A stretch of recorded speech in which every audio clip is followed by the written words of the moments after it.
unakutana na kijana amevaa pensi njiani. Unasema hawa ndo wauni wanaokimbia watoto. Hawa ndo wauni ambao watapeli kwenye mahusiano. Hawa hata hajui kupenda. Yaani wamekaa kimuonekano ambao siwezi kumpeleka nyumbani. It is okay. Unaachana naye. Ni kweli ana mvuto, ni kweli anakuvutia. Yaani ukimwona unasema huyu mwanaume kabisa anafaa kutembea naye niwe pembeni yake. Lakini sasa ule muonekano wako unakuchanganya. Unasema ngoja niende kwa Ima. Ima mtu ambaye anaenda kanisani, Ima ambaye hana mambo mengi, uje kumsikia akiwa na mademu. Kava zake suruali nyeusi, tai ya blue, shati jekundu. Kichwa kaa tunda la ubuyu.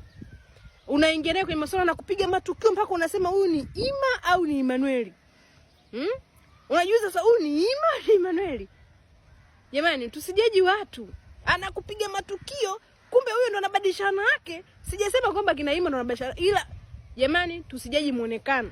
Mbadilishe mtu, kama unaweza kumbadilisha mbadilishe. Anakupiga matukio wewe, Sasa yule ambaye kuna mzania kwamba atakimbia mtoto ndo hakimbii mtoto. Huyu ambaye sema hawezi kukimbia ndo anakimbia sasa.